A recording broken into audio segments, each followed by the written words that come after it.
La hipótesis del profesor Simon Baron-Cohen para explicar la diferente proporción de varones y mujeres que poseen trastornos en el espectro autista está basada en analizar la diferente proporción de exposición a la testosterona, una hormona, durante la gestación, durante el embarazo.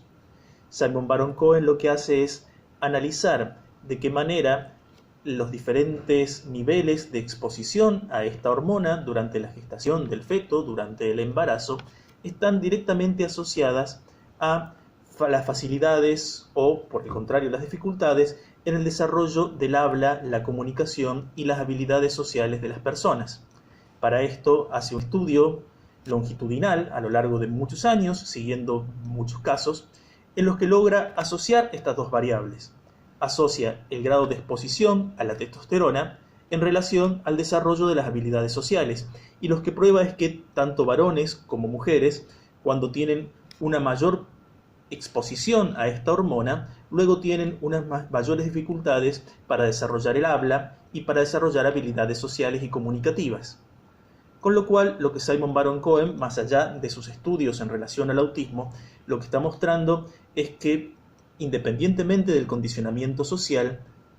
habría factores de índole biológico, la exposición a una determinada hormona, que estarían influyendo en las habilidades sociales de las personas, y es de suponer entonces también sobre los intereses profesionales de las personas, más o menos asociados justamente al trato con otros seres humanos, al trato interhumano, al trato social. En este caso, lo que estaremos diciendo es la mayor predisposición de las mujeres a las actividades sociales y a las profesiones vinculadas a esas actividades tendría un sustrato biológico. No niega el condicionamiento social, pero advierte que también podría haber condicionamientos de índole biológica. Por el contrario, los varones, en esta mayor predisposición a las tareas técnicas, o por el contrario, menor disposición a las actividades sociales, lo que estaría mostrando de manera congruente sería que es resultado de una mayor exposición a la testosterona durante la gestación, y lo prueba mediante experimentación esos concretos de manera longitudinal. Finalmente voy a hacer referencia a Ann Campbell de la Universidad de Durham, que es lo que podemos considerar una psicóloga evolucionista. Lo que plantea esta corriente es que, de igual manera de que la teoría de la evolución admite y muestra de qué manera el proceso evolutivo del ser humano ha ido influyendo directamente en distintos aspectos de su vida física, del desarrollo del cuerpo del ser humano, sería improbable pensar que los diferentes roles que han asumido los sexos en la especie no hayan influido a lo largo de los miles de años durante los cuales se ha extendido la evolución del ser humano, no hayan influido también en el órgano principal del ser humano, que es el cerebro. Y de esta manera hipotiza de qué manera millones de años cumpliendo determinados roles, hombres y mujeres, roles diferentes, no hayan dejado secuelas en el aparato nervioso, en el cerebro de la persona. Es una hipótesis, incomprobable por el momento, pero lo que nos interesa ver es de qué manera diferentes hipótesis, en algunos casos avalados por métodos de investigación, en otros casos estos no aparecen de manera explícita, van confrontando desde distintas posiciones sobre un mismo tema. Pero el video además tuvo consecuencias que también muestran una enseñanza. A mí personalmente el video me habla de la capacidad de alfabetización científica que tienen las distintas sociedades.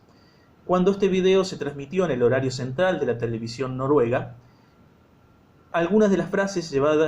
pronunciadas por algunos de los investigadores causaron escándalo social. Concretamente me estoy refiriendo a las frases pronunciadas por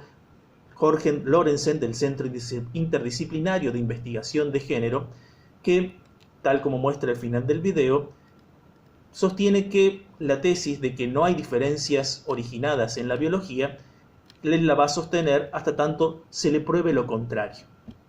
La afirmación que un científico sostiene una determinada tesis hasta tanto no se le pruebe lo contrario causó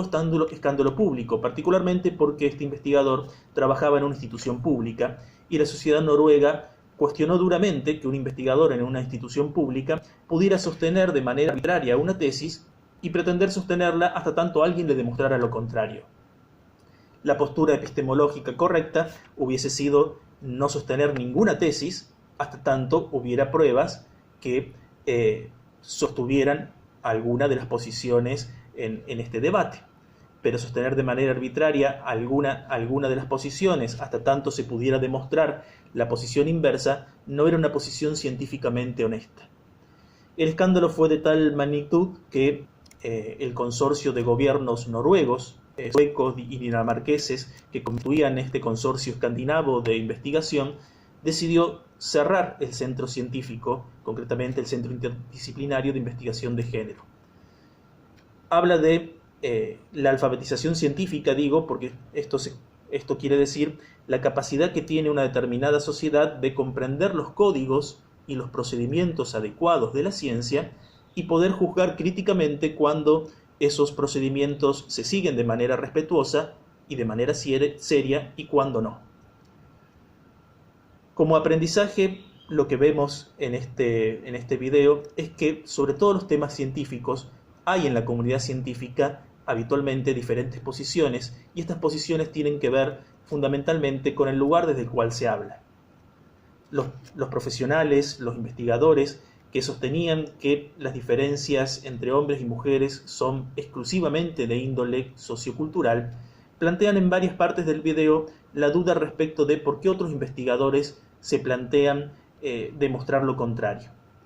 Es una postura propia de la ciencia crítica que busca los intereses que pueden estar ocultos detrás de las acciones de las personas. Claramente, los dos investigadores, tanto Katrin Edgeland como el propio Jørgen Lorentzen, parecieran estar situados en una posición crítica de la ciencia, donde la ciencia es entendida como al servicio de determinados ideales o determinadas causas. En este caso es una ciencia entendida a favor de la emancipación de la mujer o de la igualdad entre los géneros. Causas claramente muy loables y muy justas, pero que al momento de ver cuál es la relación entre determinadas causas políticas o sociales y el mundo de la ciencia, no todos los que estamos en el mundo de la ciencia pensamos lo mismo. Hay quienes piensan que tienen que tener posiciones más objetivas o escindidas de posiciones de índole ideológica de alguna manera, y hay otros que piensan que no, que la ciencia tiene que ser necesariamente un instrumento de aquellas causas que se consideran justas. La reflexión y el análisis se los dejo a ustedes. Cada uno,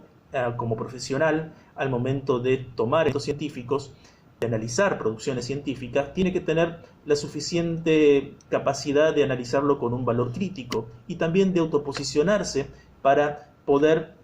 entrar en diálogo con esas producciones científicas y saber cuál es su propia posición dentro del campo de la ciencia.